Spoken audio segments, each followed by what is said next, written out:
નમસ્કાર, હું છું વનરાજસિંહ પરમાર અને આપ જોઈ રહ્યા છો પરફેક્શન પોડકાસ્ટ. મારા મિત્ર આકાશ બજાણીના પરફેક્શન ઓડિયો લેબમાં આપ સૌનું સ્વાગત કરું છું. આજે આપણા મહેમાન છે કોઈ રાજકારણી, કોઈ સ્પોર્ટ્સમેન કે કોઈ ઉદ્યોગપતિ નથી, પણ એમના સેવાથી એમનું એક આગવું નામ કરેલું છે. આજે એવા માણસને મળશું કે જેણે સાબિત કરી આપ્યું છે કે જ્યારે તમારામાં સેવા કરવાની ભાવના હોય ત્યારે તમારી સામાજિક પરિસ્થિતિ, તમારી આર્થિક પરિસ્થિતિ કે ઇવન તમારી શારીરિક પરિસ્થિતિ પણ એમાં બાધારૂપ બનતી નથી.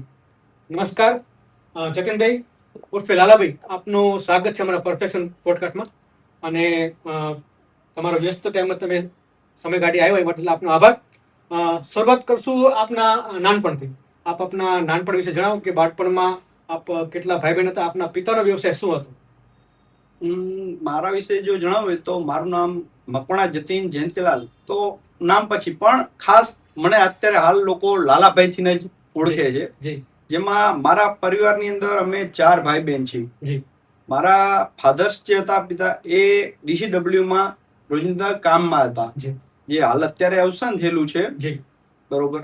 હાલ અત્યારે મમ્મી, ભાઈ અને 2 અમે છીએ. અચ્છા.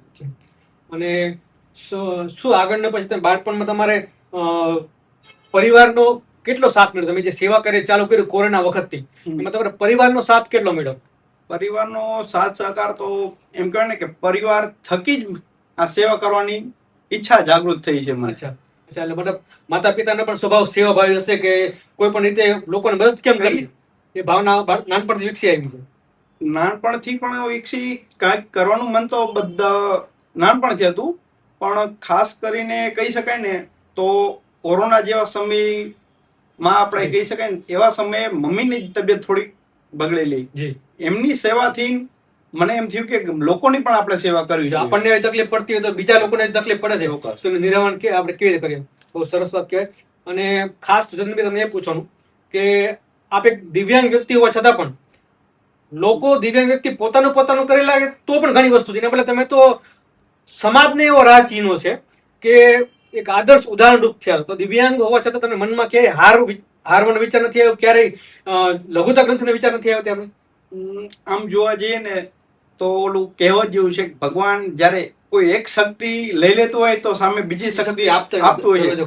કદાચ મારી શારીરિક શક્તિમાં થોડી ખોટ આપી છે, પણ માનસિક શક્તિ સામે મારી ડબલ કરી આપી છે. કોઈ પણ પરિસ્થિતિ મારે ભણવાથી નાનપણથી કે ગમે ત્યાંથી નાના હોય તો રમત ગમત થી માંડી કોઈ જગ્યાએ મને એમ નથી કે હું શારીરિક રીતે સક્ષમ છું કે હું આ નહીં કરી શકું કાર્ય. જે એક ખોટ તમે કહો કે લોકો સમજે, પણ એ સિવાય તમારે સામે મનોબળ એવું અડગ આપ્યું કે તમે કોઈ પણ પરિસ્થિતિ હાર માનતા નથી. એ જણાવજો કે 2020માં કોરોના દરમિયાન તમને એ સેવાનો વિચાર ક્યાંથી આવ્યો કે હું આ કોરોના સમયમાં સેવા કરું? એકચ્યુઅલી 2020 ની અંદર ધાંગધ્રાની અંદર જયારે આપણે કોરોનાની શરૂઆત થઈ ત્યારે મોસ્ટલી લોકોને ખ્યાલ છે કે શરૂઆત વાણિયા શેરીથી થઈ હતી, જ્યાં અમે રહીએ છીએ. એટલે લોકોને એમ થતું કે વાણિયા શેરીમાં જે કે પણ દર્દી શરદી ઉધરસ ખાંસી તાવ માટે પણ જાય તો કોરોના સમજતા લાગી ગયો ચેપ છે. મારા મમ્મીની પરિસ્થિતિ પણ એ જ રીતે બતાવવા જતા ડોક્ટર સીધા બીવડાવેલા કે એમને કોરોના છે, એમને એડમિટ કરો. જોકે અમે એડમિટ ન કરતા એમની 4 દિવસ કન્ટિન્યુ સેવા કરતા એકદમ સ્વસ્થ થઈ ગયેલા. એટલે મને એમ થયું કે જો લોકોને આયા હૂંફની જરૂર છે, એક મનોબળની જરૂર છે, એક સાહસની હિંમત દૂર જવાની નહીં પણ એની પાસે જાય ને તો આ જલ્દીથી નિરાકરણ આનું આવી શકે એવું છે. એટલે થોડો વિચાર એમ થયું કે નવરું લોકડાઉન છે, હવે લોકડાઉન તો નવરું બેસવું એના કરતા લોકોની મદદ કરવી એવો મિત્ર સર્કલ થકી અમે વિચાર કરેલો. અચ્છા, રામ રહીમ ગ્રુપની સ્થાપના ક્યારે એ વખતે થયેલી કે અગાઉથી આ ગ્રુપ કાર્યરત હતું? નહીં, એ રામ રહીમ ગ્રુપ અમે 2020 જયારે કોરોના આવ્યો એ સમયે અમે હિન્દુ મુસ્લિમ બંને કોમના અમે સાથે હતા મિત્રો. એટલે અમને લોકોને ફ્રી સમયમાં એમ થયું કે આપણે ફ્રી બેસું ઘરે, એના કરતા આપણે આવું નાની સેવા, ભલે શરૂઆત અમે નાનાથી જ કરવાની વિચારી, પણ લોકોનો પ્રતિસાદ, હાવભાવ અને ઉત્સાહ અમને સારો મળ્યો. એના કારણે અમને વધુ સેવા કરવાનું મન થયું.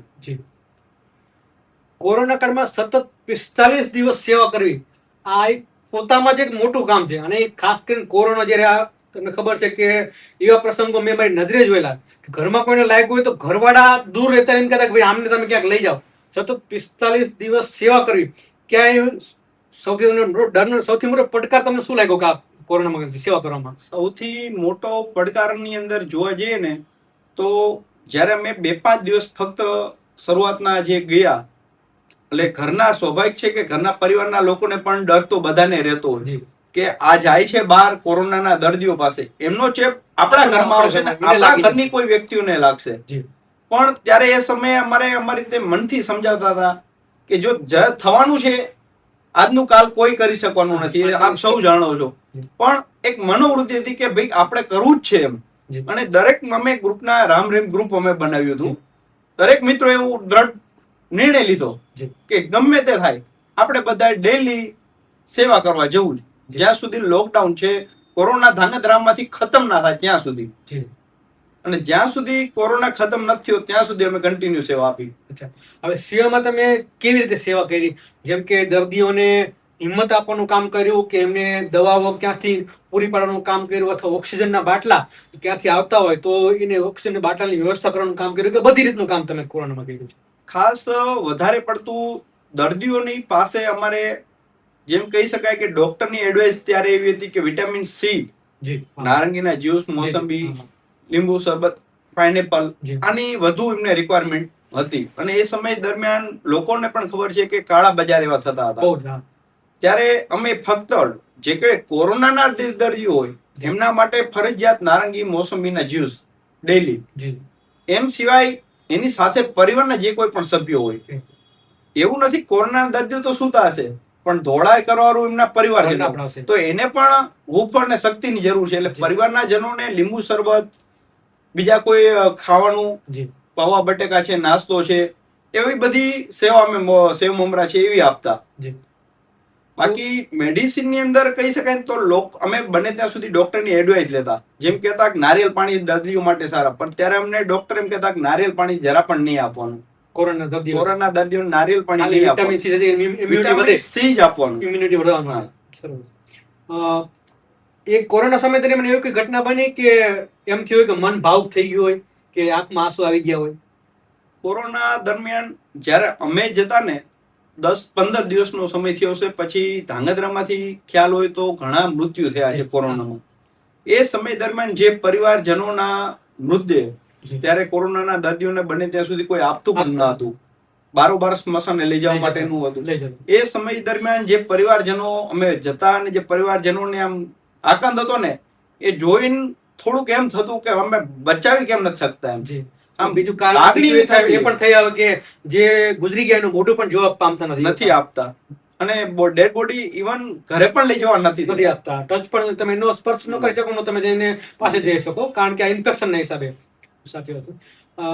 જેની સેવા કરતા એ દર્દીઓના પરિવારજનોનો શું મંતવ્ય હતું? તમારે કેવો અનુભવ હતો? તમારી સાથે શું હોય કે તમને તો માની લો કે જાણે કે તમે ફરિશ્તા જેવા તમને લાગતા હશો ને એમને?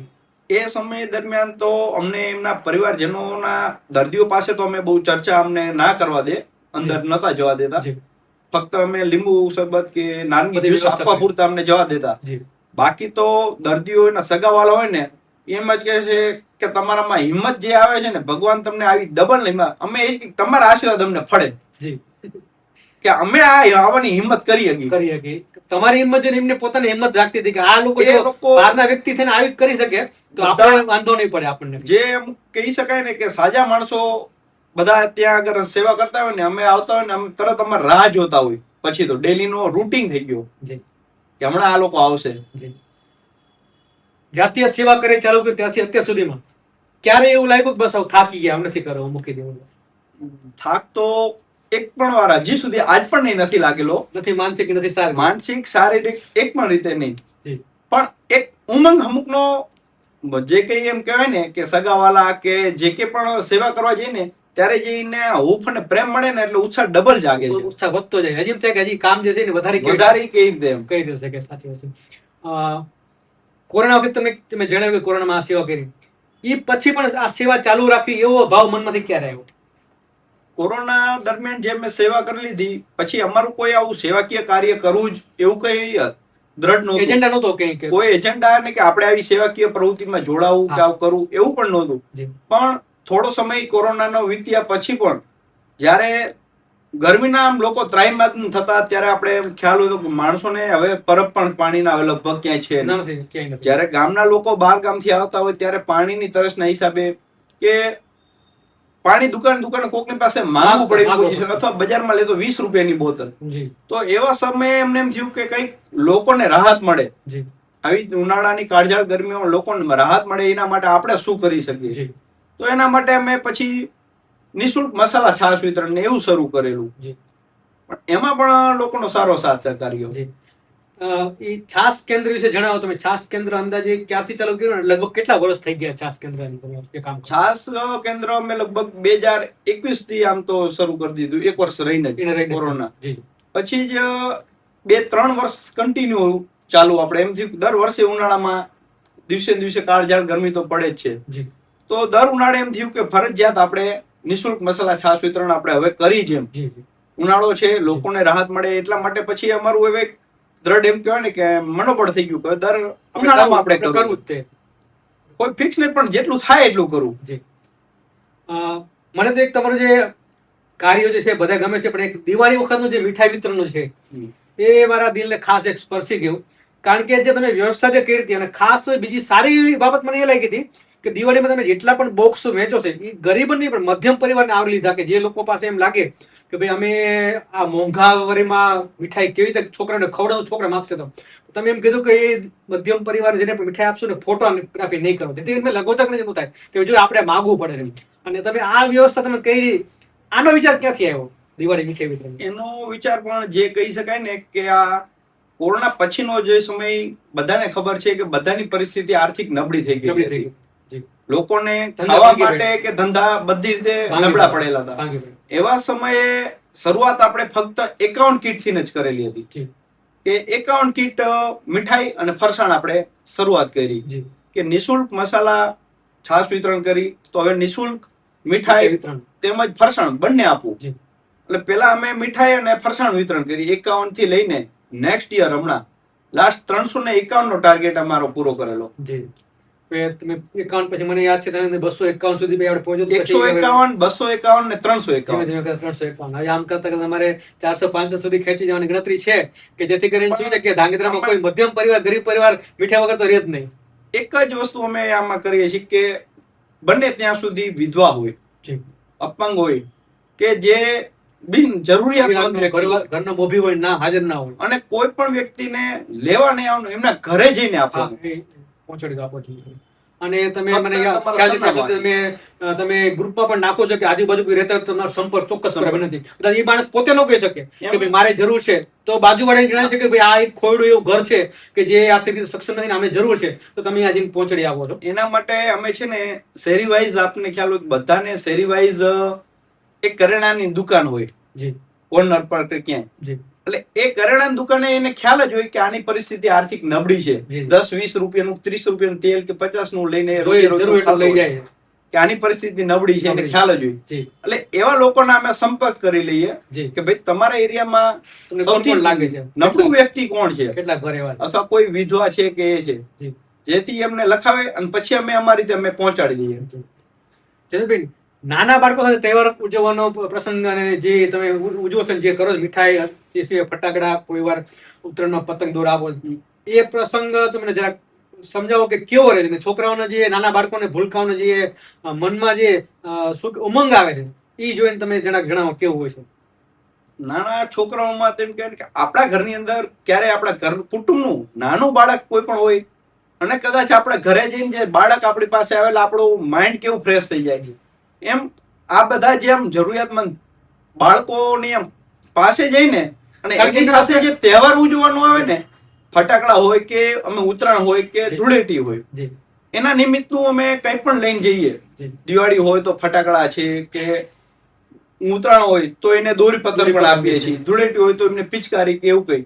તો એને જે આવી એટલે સીધા અમને લાલાભાઈ કરીને જે આમ આવવા માંડે, અને એની પછીનો જે આમ હરખ હોય ને, એટલે આપણે પણ એમ થઈ જાય કે અમારો તહેવાર ઉજવવાનો છે, અમે ક્યાંથી લાવશું.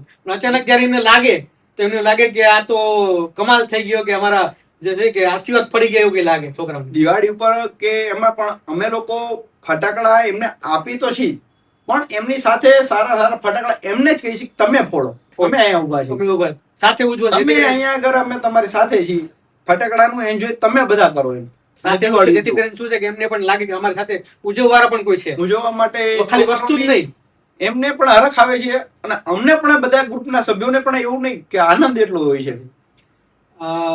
આટલી બધી તમે જે સમાજ સેવા કરો, જે સમાજ સેવાના કાર્ય કરો છો, તો તમને શું લાગે સમાજ સેવા કરવા માટે સૌથી વધારે પૈસા વધારે મહત્વના છે કે ઈચ્છા શક્તિ માણસની વધારે મહત્વની? સૌથી વધારે તો મેન તમારા કહી શકાય ને કે મનની મનોબળ, ઈચ્છા તમારી પ્રબળ ને. અમારી પાસે અમે સ્પષ્ટ શબ્દ કે અમારી પાસે અમે પૈસા અમે ખર્ચતા નથી, ગ્રુપની અમે સેવા આપીએ છીએ, પણ અમારે જ્યારે પણ પૈસાની જરૂર હોય તો ધાંગધ્રાની સાથ સહકાર એટલો મળે છે કે અમારે મીઠાઈમાં 50,000 જોઈ, ₹1,00,000 જોઈ, કુદરતી અમને બધા ગામના લોકો સાથ સહકાર એટલો આપે છે, અમારે જેટલું ફંડ જોઈ એટલું અમને ફંડ મળી રહે છે. ઈશ્વર કૃપાથી અને લોકોની તમારા પ્રત્યે ભાવનાથી એ કામ કે અટકતું, પૈસા લીધે નથી અટકતું, પૈસાના લીધે ક્યારે પણ. અને ગ્રુપના અમે લોકો પણ નક્કી કર્યું છે કે અટકાય તો ગ્રુપના બધા અંદર જોઈન્ટ થઈ જશે, સોલ્જરી કરી લેવાનું. પણ હજી સુધી જરૂર ઓછી પડે છે. ઈશ્વર કૃપાથી ક્યારે કામ અટકતું નથી, પૈસાના ભાવે નથી અટકતું કે ભાઈ પૈસાના હિસાબે પૈસાના કારણે આજ દિવસ કોઈ પણ કાર્ય નથી અટકાણું. એ પણ તમારા ઉપર માણસો સાથે ઈશ્વરની પણ એક વિશેષ કૃપા કહેવાય. મેળામાં વખતે જે જન્માષ્ટમીમાં જે પૂર આવી સ્થિતિ શું હતી, એમાં કેવો તમારો સેવાનો જે તમે જે કરી, તમને કેવું લાગ્યું કે આ પૂરની સ્થિતિ કેવી હતી? મેળામાં તો આપ સૌ જાણો છો બધા જે ગત વર્ષ જે વરસાદ પડ્યો છે જેના કારણે અતિવૃષ્ટિ કહી શકાય, અને એ સમય દરમિયાન અમને ફ્રેન્ડ્સ ગ્રુપની સેવાને અમને જોઈને ત્યારે મૂળજીભાઈ બેરા, આઈ.કે. જાડેજા, કુલદીપસિંહ પણ હતા આપણે, એ લોકોએ ફ્રેન્ડ્સ ગ્રુપનું અમારું સન્માન કરેલું ત્યારે સ્ટેજ પર. અને એ દિવસે ત્યારે સન્માન ચાલુ હતું, એ જ સમયે વરસાદ પણ ચાલુ હતો. ત્યારે હજી એટલો વરસાદ નહોતો પણ વરસાદ કન્ટિન્યુ ચાલુ હતો. અને એ જ ના દિવસે રાતે જ જે દિવસે અમારું સન્માન કર્યું એ જ દિવસે રાતે એટલો વરસાદ પડ્યો કે ટોટલી મેળો આપણો બંધ રહ્યો, પ્લસ અતિવૃષ્ટિ થઈ ગઈ હતી. ત્યારે એમ કહી શકાય ને કે લોકોને ખાવા પીવા શું કે રહેવાની કઈ વ્યવસ્થા નહીં, બધું રમણ ભમણ થઈ ગયું. સતત 3 દિવસ ભોજન વ્યવસ્થા કેવી રીતે સંભાળી? એમાં કહી શકાય કે નેક્સ્ટ ડે જયારે બીજે દિવસે પરિસ્થિતિ જોઈ, પૂરની પરિસ્થિતિ, જયારે આપણે બેઠો પુલ મેળાનો બધું બંધ કરી દેવામાં, અને મેળાના કારણે બહાર ગામથી આવક માટે થઈને પબ્લિક પણ એટલી આવેલી, ગામની તો હતી પણ બહાર ગામથી પણ એટલી પબ્લિક આવેલી હતી જે બધી ટોટલી પૂર અસરગ્રસ્તના કારણે નદી કાંઠો છે, અને આપણે મેળો પણ જાણીએ છીએ કે નદી કાંઠે છે, એટલે લોકો એટલા અંદર ફસાઈ ગયેલા હતા કે જે જાવું ક્યાં, ખાવું ક્યાં, માણસોને કાંઈ મળ્યું પરિસ્થિતિ નહોતી. એટલે એવા સમયે પછી ગ્રુપના એમ થયું કે આ લોકોને જમવાની વ્યવસ્થા તો કાંઈક કરીએ, અને અમે નક્કી કર્યું તો અમને સાથ સહકાર સામેથી મળવા માંડ્યો કે અમારી પાસે આટલું જમવાનું પડ્યું છે કે અમારી પાસે આ છે, તમે લઈ જાઓ. આર્થિક અને શારીરિક કે એમ કહી શકાય ને, લોકો સામેથી જોડાવા પણ માંડ્યા, જેટલી થાય તમારા સાથે જોડાવા માંડ્યા કે અમારી પાસે પણ આટલું છે ભોજનની વ્યવસ્થા, તમે લઈ જાઓ. અત્યારે આપણું ફ્રેન્ડ્સ ગ્રુપ જે છે, કેટલા લોકોની ટીમ છે અત્યારે? અત્યારે અમારે 15 થી 17 વ્યક્તિ તો ગ્રુપ અમારું બનાવ્યું છે, ફ્રેન્ડ્સ યુવા ગ્રુપ. રામ ગ્રુપ જ હતું અમારું, એને હવે અમે બધા મિત્ર સર્કલ જ છીએ તો અમે ફ્રેન્ડ્સ યુવા ગ્રુપ નામ આપી દીધું છે. કારણ કે આ નામથી થોડુંક વધારે સમયના અપડેટ પણ કહી શકાય, અને ટોટલી મિત્ર સર્કલ જ છે. તો બધાને એમ થયું કે આપણે રામની જગ્યાએ હવે આપણે ફ્રેન્ડ્સ કરીએ, મિત્ર છીએ તો, એટલે અમે હવે ફ્રેન્ડ્સ યુવા ગ્રુપ નામ આપી દીધું. અને તમારું ગ્રુપ જે છે એમાં કોઈ નવા વ્યક્તિ જોડાવું હોય અથવા જોડાઈ રહ્યા હોય તો કેવી રીતે જોડાય? અમારા ગ્રુપની અંદર આમ કહી શકાય ને, કોઈને કોઈ પણ જાતની પાબંદી નહીં કે અમારે કોઈ ફીસ નથી કે અમારે કોઈ પ્રમુખ, ઉપપ્રમુખ, ચટણી કે મંત્રી, ખજાનચી અમે કોઈ જેવું નાખતા નથી. જે કોઈને પણ સેવા કરવાની ઈચ્છા, કોઈ એમ કે ભાઈ અમારા ગ્રુપમાં તમારી સાથે આવું છે, સેવા કરવી છે, મોસ્ટ વેલકમ, આવી શકો છો, તમે તમારી સેવા આપી શકો છો. જયારે અમને કોઈ વિતરણમાં કે અમારે ક્યારેય બટું ભોજન કરાવવું હોય છોકરાઓને, ત્યારે પણ અમે કોઈ પણ દાતાશ્રી હોય, લગ્ન તિથિ, જન્મદિવસ, તો અમે એમને કઈક તમે સાથે આવો, તમે પણ આવો, ક્યારે અમે હોય ના હોય તમને અમે સેવા કરી છે, ઠીક છે, પણ તમારી તો તમારે જાતે પણ જાઓ તમે જઈ શકો. આ તમારી સેવાકીય કાર્યથી હવે તમારા થોડા વ્યવસાય ઉપર આવી ગયું કે ફોટોગ્રાફીનો શોખ કેવી રીતે શરૂ થયો? નાનપણથી જ ફોટોગ્રાફીનો કોઈ શોખ હતો કે અચાનક જ આ ફિલ્ડમાં આવી ગયા કે કોઈ રેફરન્સથી આવ્યા? ફોટોગ્રાફી તો કહેવાય ને કે એક મિત્રને આગળ લાવે. એમ મારો અંગત મિત્ર વિશાલ રાઠોડ જે નવકલા સ્ટુડિયોનો ઓનર હતા, અને મારો ત્યાં ફૂટરની શોપ હતી ત્યાં જ બાજુમાં, એટલે એની પાસેથી થોડું થોડું હું શીખતો, જનરલી સમજતો આનંદ માટે થઈને. અને એને સુરત જવાનું થયું મિત્રને, એટલે મિત્રની એવી ઈચ્છા હતી કે આ સ્ટુડિયો ભલે તારી લાઈન હોય, તને હરખ છે, શોખ છે, સ્ટુડિયો તું લઈ લે, મારે તને જ આપવો છે. અને એના થકી સ્ટુડિયો મને આપીને ગયો. કોઈ પણ નહીં, તને જ આપવો છે સ્ટુડિયો. એ સ્ટુડિયો મને મિત્ર તરીકે આપીને ગયો, અને ત્યાં પણ એને સ્ટુડિયો કર્યો સુરત. અને નામ પણ એ જ રાખ્યું, નવકલા છે. અને એનો ખાસ અંગત એક પ્રસંગ કે જે નવકલા સ્ટુડિયોની સ્થાપના કરનાર લક્ષ્મણભાઈ મોહનભાઈ રાઠોડ હતા, જે આજથી લગભગ 45 વર્ષ પહેલા કમસે કમ, એ હજી ગુરુ પૂનમે જ આવેલા અહીંયા. એ પણ સુરત છે, અહીંયા પણ નવકલા સ્ટુડિયો જ નામ છે સુરત પણ. એ આવ્યા અને એમને કીધું કે જે સ્ટુડિયો અમે જે નામથી આપ્યો છે એ અમારું નામ રહ્યું, એ નામ તમે ડબલ રોશન કર્યું છે. સાચી વસ્તુ. વ્યવસાયિક રીતે તો થયું, પણ એ તમે જે સેવા કરતી, અત્યારે કોઈ કોણ ફ્રેન્ડ્સ ગ્રુપ તો લાલાભાઈ નવકલા સ્ટુડિયો વાળા, એ નામથી પ્રખ્યાત થઈ ગયા. પ્રથમ કેમેરો તમારો કયો હતો પ્રોફેશનલ? પ્રથમ કેમેરો તો કહી શકાય ને કે ત્યારે નેગેટિવ કેમેરા તો હું થોડુંક શીખવા પડતો, બાકી ડિજિટલ કેમેરામાં જઈએ ને તો નિકોન D40 સ્ટાર્ટ નીકળ્યો હતો કેમેરો તે વખત, જે મેમરી કાર્ડ વાળો. એ સૌથી પહેલો મારો ન્યૂ બ્રાન્ડ કેમેરો. શું અંદાજે તે વખતની કિંમત હશે? એ સમયે ઈ કેમેરાની કિંમત 40,000 રૂપિયા હતી. અચ્છા, આજથી કેટલા વર્ષની તમે પહેલા વાત કરતા હશો? એ 2005 ની કહી શકાય. આજથી માની લો કે લગભગ 20-21 વર્ષ પહેલા. ફોટોગ્રાફીનો સૌથી યાદગાર પ્રસંગ કયો? ફોટોગ્રાફીમાં યાદગારમાં તો કેવું છે કે સ્ટુડિયોની, જો કે આમાં આઉટડોર પણ એટલા જતા હોય છે, પણ ભલે મારે પગની તકલીફ છે, હું આઉટડોર નથી જતો, પણ ઇન્ડોર ની અંદર સૌથી વધારે અમારે ફોટોગ્રાફીની અંદર કહી શકાય ને કે લેડીઝ લોકો, જેન્ટ્સ ત્યારે બહુ ફોટાનું ચલણમાં કહી શકાય કે મોબાઈલ્સ નું ફોટો પડાલે ઘણી પ્રસંગ થઈ ગયો. એના કારણે જે મેળામાં ને એમાં અમારે સ્ટુડિયો કરવાના આવતા, અને એ સમય દરમિયાન જે ફોટોગ્રાફિક્સ કરવાની મજા આવતી, કારણ કે લોકો વેઇટિંગમાં રાહ જોતા. કારણ કે તમે પોતે ફોટોની સાથે સાથે એમની એક મેમરીના એક યાદગાર ભાગ તો ખરો, પણ એ મેળામાં જયારે અમે કરતા ને ત્યારે સૌથી વધારે અમને જે વેઇટિંગમાં લોકો રાહ જોતા, અમારો વારો લઈ લો, જલ્દી લઈ લો અમારે જેવું છે. કારણ કે ત્યારે નામ પણ એવું હતું, સોનિકા સ્ટુડિયો, નવકલા સ્ટુડિયો નામચીન હતા એ સમય દરમિયાન. તમે તમારા જ્ઞાતિમાં પણ પ્રમુખ અને મંત્રી રહ્યા છો, તો અને એ સિવાય આ ગ્રુપના પણ પ્રેસિડેન્ટ કહી શકો, તમે તારા હોદ્દા તમે નથી પાડ્યા પણ પ્રેસિડેન્ટ તમે કહી શકાય.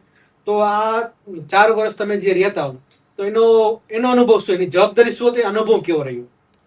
એની અંદર જો પેલા ફોટોગ્રાફી એસોસિએશન ની અંદર કહેવાય ને તો ધાંગધ્રાની અંદર ટોટલી ફોટોગ્રાફર્સનો એટલો સાથ સહકાર મળેલો છે કે ફોટોગ્રાફર લગભગ 130 જેટલા ફોટોગ્રાફર છે ધાંગધ્રામાં.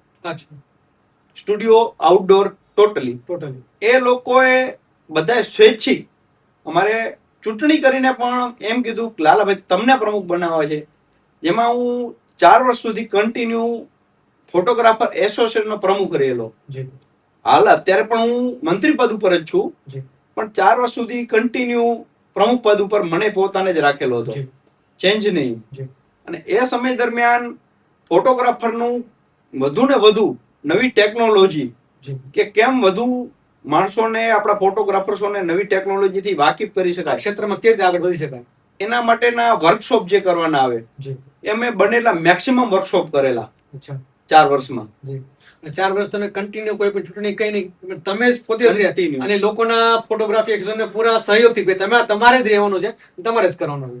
હજી હાલની તારીખમાં પણ અત્યારે લગભગ 1.5 વર્ષથી હું મંત્રી પદ ઉપર છું, પણ હાલ હવે ટોટલી ફોટોગ્રાફર્સનું જ અત્યારે પણ એવું કેવું છે કે તમે પ્રમુખ ઉપર પાછા રિપીટ થઈ જાઓ. પણ એકચ્યુઅલી એવું થાય છે કે આમાં પણ બધામાં સમય આપો. કોઈ પણ પદ સંભાળવું સહેલું છે, સહેલું નથી. પણ એની જવાબદારી પછી એને નિભાવવી પણ અઘરી છે.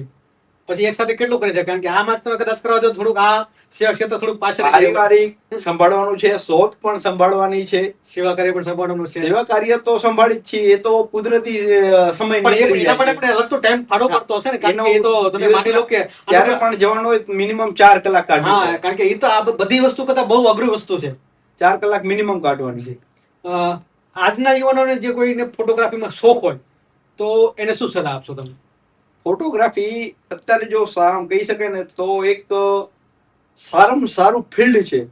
પણ ઓલું જેમ કહી શકાય ને કે કોઈ પણ કલા એ અંદરથી જ ઉત્સાહિત કરતી હોય છે, અને આમાં પણ ફિલ્ડ એવી જ છે કે જો તમને આની અંદર ખરેખર શીખવાનું ઉત્સાહ, ઉમંગ, ધગસ હોય તો ફોટોગ્રાફી જેવી ફિલ્ડ એક પણ નથી.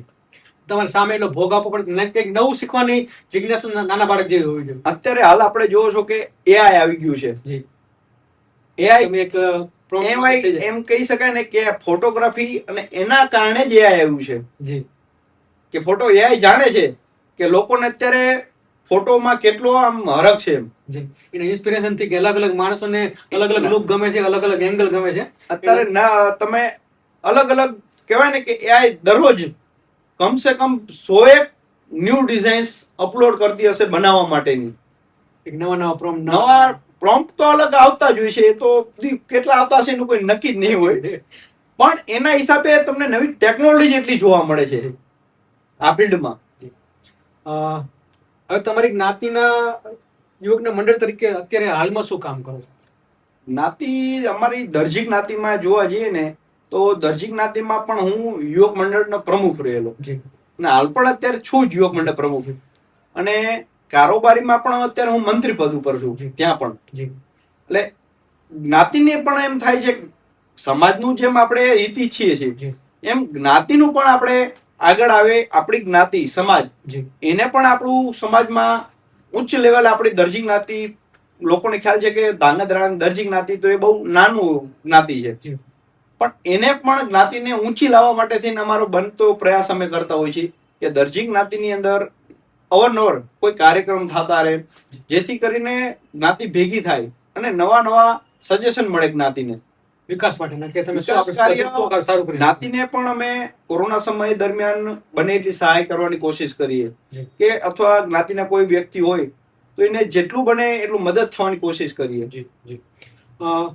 એક તમે આટલી બધી જગ્યાએ એક પ્રમુખ કો, એક લીડર કો તમે રહી ચૂક્યા છો, હાલમાં પણ છો, તો એક સારા લીડર બનવા માટે તમે શું સલાહ આપશો? સારા લીડર હોવા માટે શું ક્વોલિટી હોવી જોઈએ? સૌથી પહેલા તો ક્વોલિટીમાં તો જો કહી શકાય ને તો આપણે એક જ છે, તમારામાં જો કંઈક સારું કરવાની ભાવના છે તો ઉપરવાળો તમને સાથ સહકાર આપતો જ રહે છે. પહેલી વસ્તુ નિયત તમારી સારી હોય. પહેલી વસ્તુ તમારામાં એક જ છે, તમારે કોઈ પણ કાર્ય કરવું છે, સેવાકીય કાર્ય કરો, સમાજનું કાર્ય કરો કે બિઝનેસ કરો, પણ એની અંદર 100% તમે પરોયેલા રહો તો જ એ કાર્ય 100% તમારું પૂર્ય થવાનું છે. અન્યથા તમારું 50% મન હોય, 50% ના હોય તો એ કાર્ય કોઈ દિવસ પૂર્ણ થતું નથી. તમે આજે ફ્રેન્ડ્સ યુવા ગ્રુપના પ્રમુખ, પ્રેસિડેન્ટ તરીકે પણ પૂરી ટીમને સાથે રાખવા માટે શું કરો, શું પ્રયાસ તમારો હોય?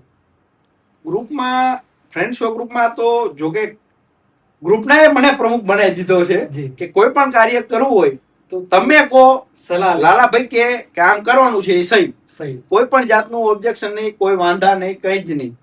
લોકોને ખ્યાલ છે ગ્રુપના ને લાલાભાઈ કે આ કરવાનું છે, પરફેક્ટ છે, કરવા જેવું જ છે, એટલે ડન. એટલે ગ્રુપના નો પણ અમારે એમ કહી શકાય કે અમે આભાર માની છીએ. ગ્રુપમાં પણ અમે ભલે હિન્દુ છીએ, મુસ્લિમે છીએ ગ્રુપમાં, પણ કોઈ દિવસ વાદ વિવાદ કોઈ પણ જાતનો આજ દિવસ સુધી નહીં. ગ્રુપનો હિન્દુનું કાર્ય હોય, મુસ્લિમનું કાર્ય હોય કે સમાજનું કાર્ય હોય, સેવાકીય કોઈ પણ કાર્ય હોય, બધા ખડે ભાગે આવીને ઉભા હોય. હવે આપણે એક કહેવત છે ને કે સારા કાર્યમાં 100 વિઘ્ન. તો ઘણા લોકોને શું છે કે હવનમાં પણ હાડકા નાખવાનો એક એમનો એવો હેતુ હોય છે. તો આવી સેવા કાર્યમાં તમને કોઈને નામ લીધા વગર તમે કહી શકશો કે એવો કોઈ ખરાબ અનુભવ તમને થયો હોય કે હેરાન કરવાનો પ્રયત્ન તમને કર્યા હોય? આમ જોવા જઈએ ને તો હજી અમે 2020 થી આ 2026 અત્યારે ચાલે છે, 6 વર્ષથી અમે જે સેવાકીય કાર્ય શરૂ કરેલા છે, રામ રહીમ ગ્રુપથી ફ્રેન્ડશિપ ગ્રુપનું સફર, જે સેવાકીય કાર્યમાં ભગવાનની એક ઈચ્છા સમજો કે ભગવાનનું એક આશીર્વાદ આજ દિવસ સુધી અમને ગ્રુપને છૂટું પાડવા કે ગ્રુપને તોડવા માટે કે અમારું મનોબળ પાડવા માટે હજી સુધી તો કોઈ અમને નેગેટિવ અમને જાકારો પણ નથી મળેલો ક્યાંયથી. ધાંગધ્રા વાસીઓનો અમુકનો કહી શકાય કે ધાંગધ્રા વાસીઓનો સાથ સહકાર ને પ્રેમ મળેલો છે કે તમે દિવસે ને દિવસે વધુ આવા સારી કાર્ય કરો. હજી નેગેટિવ પોઝિટિવ મળ્યું છે, નેગેટિવ નથી મળ્યું. ક્યાંય પણ કોઈ જગ્યાએ પ્રયાસ થયો નથી. તો તમારા માટે ઈશ્વર કૃપા અને લોકોનો પ્રેમ કહી શકે, લોકોના પ્રેમ કહી શકીએ, પ્રેમ અને વિશ્વાસ કે એમનો અમારા પ્રત્યેનો જે મેં વિશ્વાસ એમને મૂક્યો છે અમે અડગ રહેવા દીધો છે. જી, એમાં તમે સફળ થયા. મોટા ભાગે તમારે ઈશ્વર કૃપાથી કઈ તકલીફ ઉભી થઈ નથી. હવે પરિવાર અને સેવા કાર્ય એ બે સંતુલન કેવી? ઘણી વાર એવું થતું હોય કે ઘણીવાર આપણા ઘરવાળા કહે કે ભાઈ તું સેવા કરવામાં ઘરનું કામ પણ એમાં નથી કરતો હતો. એ તમે જે કીધું ને કે એના માટે પરિવાર ને સેવા અને બિઝનેસ ત્રણેયમાં સંતુલનમાં એવું છે કે અમારે ક્યારે પણ કદાચ સેવા કરવા જવાનું થાય કે આજે માનો કે છોકરાઓને જમાડવા જવા છે તો ઘરની કાંઈ પણ કામકાજ હોય, માનો કે ભાઈ આજે આ શેડ્યુલ અમારે પહેલેથી જ બનાવવું પડે છે, જેથી કરીને અમે કેટલા લોકોને સેવાકીય પ્રવૃત્તિમાં જવું હોય ને તો મેં એમને એડવાન્સ કે તમને અર્જન્ટ ના કહેતા, કમસે કમ 2 દિવસ અગાઉ કહો, જેથી કરીને અમે એ આયોજન કરી શકીએ કાર્યનું. કે અમારે ઘરનું કામ હોય કે શોપનું કોઈ હોય, બિઝનેસનું કામ, માણસ હોય ના હોય, કે મારે ક્યાંય કામ છે અથવા મારે ક્યાંય બહારગામ જવું છે તો અમે શેડ્યુલ સેટ કરીને નેક્સ્ટ ડે જઈને તમારું કાર્ય કરી શકીએ છીએ. એટલે પરિવારને બંને કહી શકાય ને તો એડજસ્ટમેન્ટ એક વહેલા સમય આયોજન પ્રમાણે એડજસ્ટમેન્ટ કરવું પડે છે. આયોજન પ્રમાણે ચાલતે લગભગ વાંધો નથી આવતો, થઈ જાય છે. આયોજન અગાઉથી કરવું પડે છે, કરવું પડે છે માટે કે જેથી કરીને તમે એક મંત્ર આપો છો અમને અત્યારે કે તમારે જો અલગ અલગ લાઈફમાં બેલેન્સ કરવું હોય તો પહેલા આયોજન કરવું પડશે. આયોજન કહી શકાય ને કે આયોજન તમારું પરફેક્ટ હશે તો જ કાર્ય પરફેક્ટ થવાનું છે, બધું ગડબડ થઈ જવાનું છે. ચોક્કસ. જીવનમાં સૌથી મોટો સંઘર્ષ કયો રહ્યો તમારો? જીવનમાં આમ જોવા જઈએ ને તો અત્યારે તો માતાજીની મહેરબાની કે અમારા પિતૃઓની ગણીએ કે આશીર્વાદ, પણ નાનપણ તો અમારું એમ કહી શકાય ને કે એકદમ ગરીબીમાંથી કે પપ્પા પણ DCW માં જોબ કરતા, મમ્મી પણ એવું નથી, મમ્મી એટલી મહેનત કરી છે, સંઘર્ષ કરેલા છે કે ઘરે ઘરે જઈને સાડીઓ વેચતા, બરોબર. તો અમે ભાડાના જ મકાનમાં અમે પણ રહેતા, પણ એમ કહી શકાય ને કે દિવસે ને દિવસે થોડું પ્રગતિ, ભગવાનના આશીર્વાદ, માતાજીના આશીર્વાદ ગણી કે મિત્ર સર્કલ બધાના સાથ સહકારથી આજે આ મુકામ ઉપર પહોંચી શક્યા છીએ. જીવનમાં તમને તમારા પર પોતાના પર લાલાભાઈને પોતાના ઉપર કઈ વાતનો ગર્વ છે? લાલાભાઈ છાતી ઠોકીને કહી શકે કે આ લાલાભાઈનું ગુણ છે, એમાં તો કોઈ ફેરફાર થાય નહીં. અત્યારે તો કહી શકાય ને કે જેમ કહે ને કે પૈસા હોય ને તો સૌ માન હોય, પણ આપણી પાસે એવી ઇન્કમ કે આપણે એવા કરોડપતિ નથી, છતાં પણ જે લાલિયામાંથી લાલાભાઈ અત્યારે જે ગામમાં ક્યારે પણ કોઈ પણ વ્યક્તિ હોય તો એ આપણને પ્રેમથી આદરથી લાલાભાઈ કરીને આપણને બોલે, એ આપણા માટે સૌથી મોટું એમ કહી શકે ને આશીર્વાદ, કે આપણા માટે માન સન્માન જેવું કહી શકાય. કે આપણને પગની તકલીફના કારણે કે રીતે કોઈ આપણને તુકારા નથી આપતું, પણ આપણને પ્રેમથી બોલાવે છે. કોઈ પણ વ્યક્તિ હોય સામ આદરથી બોલાવે છે. તમારા સન્માન તો એટલા બધા થયા એમ થાય કે કયું સન્માન યાદ કરવું ને કયું ન કરવું. તમે પોતે જ જણાવો કે સૌથી યાદગાર સન્માન કયું રહ્યું? યાદગાર સન્માનમાં તો કહી શકાય ને કે સન્માન તો જો સારા કાર્ય કરે છે એટલે લોકો નોંધ લેવાના જ છે. કોઈ પણ કાર્ય હોય, સેવાકીય કાર્ય હોય કે સમાજનું કાર્ય હોય કે XYZ, જેમાં સમાજમાં પણ મારે સન્માન સારા કાર્યને લીધે થયેલું છે. પ્લસ આપણે જેમ કહી શકાય, મેં કીધું ને કે મેળાની અંદર પણ આટલા લાખોનો જયારે વસ્તીની મેળામાં ઉભરેલી છે, તો ત્યાં પણ આટલા લોકો વચ્ચે આપણું સન્માન કરવું એ પણ એક મોટી વાત છે. પ્લસ હમણાં આપણે નગરપાલિકા ટાઉન હોલમાં પણ આપણને ખ્યાલ હોય તો બધાના સેવાકીય કાર્યોનું સન્માન કરવાની યાદી, તો એમાં પણ આપણી નામની યાદીમાં આપણું નામ લેવામાં આવ્યું હતું. પ્લસ હમણાં રોટરી ક્લબ દ્વારા પણ જયારે કાર્ય નવા પ્રમુખ પદની નિમણૂક થઈ તો એ સમયે પણ આપણને યાદ કરીને આપણને સન્માન માટે બોલાવેલા. તો આથી વધારે આપણા માટે આ ખુશી કઈ હોઈ શકે? કોઈ લોકો આપણને યાદ કરે છે. કોઈ પણ પ્રસંગ એવો નથી કે જે યાદગાર ન રહી, બધા પ્રસંગો લોકો મોટા ભાગે યાદગાર જ રહ્યા છે. જો જીવન ફરતી શરૂ કરવામાં તમને કોઈ તક મળે તો શું તમને એવું લાગે કે હું અમારા જીવનમાં જે હતું એ બદલી નાખીશ, મારે જે હતું એના કરતાં મને આમ આની જગ્યાએ મારે આમ કરવાની જરૂર હતી? તકમાં તો કહી શકાય કે જે સારી કોઈ દિવસ એવું તો થયું જ નથી કે આ શારીરિક તકલીફો છે તો હું આ કરી નથી શકતો, પણ પૂરેપૂરી કોશિશ કરતા હોય છે કે અમારા જેટલા આમ દુઃખી કોઈ પણ વ્યક્તિનું અમને એમ લાગે. હજી આજનું એક ઉદાહરણ આપું કે આજે જ હજી એક ફોન એવો કે વ્યક્તિ ગુજરી ગયું છે ધાંગધ્રામાં, જેની પરિસ્થિતિ થોડી ખરાબ છે. તો એક બેનનો ફોન આવેલો કે એમની પરિસ્થિતિ થોડીક નબળી છે, આપણે એમને સહાય કરવી છે પરિસ્થિતિને. એટલે મેં કીધું આટલું આપણા ઉપર જે ભરોસો મૂકે છે એટલે ત્યારે એમ થાય છે કે ના, હવે આપણે કંઈક સમાજને કરવા લાયક થયા છીએ. આજના યુવાનો તમે જુઓ છો કે ખોટો દેખાડો, ખોટો દમ બને, યુવાનોને શું સંદેશો આપશો? અને સમાજ સેવામાં જો એમને આવવાની ઈચ્છા હોય તો એને તમે શું સલાહ આપશો? સમાજ સેવા કહી શકાય ને કે બધાના મનથી કોઈને આ કાર્ય કેવું છે કે સમાજ સેવા કોઈને કહીને કરે અને પ્રેમથી, હરખથી. આજે અત્યારનો અમે દાખલો લઈએ કે જયારે અત્યારે પૂરની ધાંગધ્રામાં અત્યારે અતિવૃષ્ટિના કારણે જેમ પૂરની પરિસ્થિતિ થઈ ગઈ છે, ત્યારે અમારે ફ્રેન્ડશીપ ગ્રુપ દ્વારા અને જેમાં ખાસ કહી શકાય કે જયેશભાઈ પટેલ, આપણા ધાંગધ્રાના ભામાસા ઓમેક્સ વાળા જયેશભાઈ પટેલ, એમને તરત જ સવારે અમને ફોન કરેલો કે લાલાભાઈ તમારે જેટલા પેકેટ ફૂડ પેકેટ વેચવા જવા હોય તમે બિંદાસ કરી નાખો અને બધી સેવા કરવા જાઓ. જયારે સવારે 10 વાગ્યાનો સમય હતો ત્યારે તો વરસાદ એટલો ચાલુ હતો. એટલે ઈ લોકોનો જે એમ કહી શકાય ને કે આપણા ઉપર પ્રેમ, વિશ્વાસ, વિશ્વાસ સામેથી કહી શકાય, નહીતર બીજાને પણ કહી શકતા હતા. પણ છતાં એમને એમ થયું કે આ લોકોને સેવા એટલે એ સેવા દરમિયાન અમે જે સેવા કરી અને એનો જે વિડીયો મૂકેલો અને એના ઉપરથી અમને કેટલા પણ મેસેજ આવેલા છે, કોમેન્ટ આવેલી છે કે તમે જે કાર્ય કરો છો બહુ સારું છે, તમારા આ કાર્યમાં અમારી કંઈ પણ જરૂર હોય તમને ચોક્કસ તમે કહેજો, તન મન ધનથી. એક સારો માણસ બનવા માટે તમે શું વિચારો, શું ક્વોલિટી હોવી જોઈએ? અને ભગવાને તમને કઈ મોટી સૌથી શક્તિ આપી?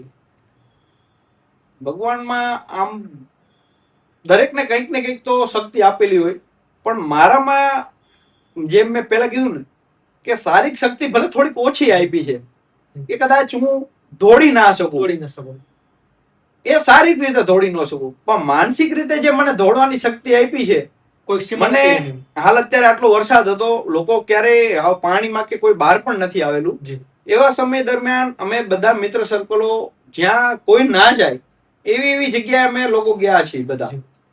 શું કામ? અને અમને ઘરના પરિવારને પણ ના પડતો સાચવજે ભાઈ, તને પગની તકલીફ છે, તને કઈ થઈ જાય, પણ ત્યારે અમે પણ એ જ કઈ નીકળતા હોઉં છીએ જે થવાનું છે એને ઘરમાં પણ જો થવાનું હું પડવાનું છું તો ઘરમાં પણ પડી જશે, અને ત્યાં પડવાનું લખેલું હશે મારું તો ત્યાં પણ પડીશ, પાંચમની છઠ થવાની નથી. અને એ પણ મને અમને ઘરના પરિવાર એટલો સાથ આપે છે કે વાંધો નહીં, જા તું. તમારા જીવનનો એક મંત્ર જણાવો કે આ મંત્ર તમે પકડી રાખ્યો કે ભાઈ આ તો વસ્તુ પાકી જ તે.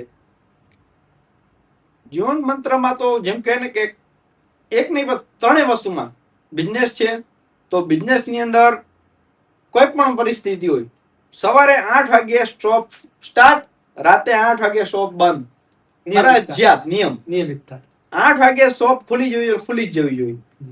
સેવાકીય કાર્યમાં તો કોઈ પણ તમે સાચું, અમુક વાર અત્યારે એમ થતું હોય છે અમુક વાર સમયના કારણે કે સેવા હવે હમણાં નથી જવું, પણ માનો કે કોઈ ફોન આવી જાય, તમારો જ ફોન આવે કે આજે મારો જન્મદિવસ છે કે મારા ઘરની તિથિ છે કે આવું પ્રસંગ છે, તમે આના નિમિત્તનું વિતરણ કરવા જવું છે, તો મોઢામાંથી ના જ સેવામાં નીકળતી નથી, હાથ કહેવાય છે, નાક ની શબ્દ નીકળે ને એટલે આપણે આ કરવું જ પડે. પણ એ પછી કરવાનું પણ એમ થાય છે કે કરી નાખવા દે ને થઈ પણ જાય છે, અને આયોજન કરી થઈ પણ જાય છે. હજી સુધી લગભગ એમ કહી શકાય ને તો નિરાશ લગભગ કોઈને નથી કરેલા સેવાકીય કાર્યમાં, કે કોઈ ના પાડી પડે ભાઈ નહીં, બાય ચાન્સ બહારગામ હોય અને ફોન આવ્યો તો વાત અલગ છે, ડેટ આગી પાછી થઈ શકે, બાકી ના તો હજી સુધી લગભગ અમે નથી પાડેલી કોઈને સેવાકીય કાર્યમાં.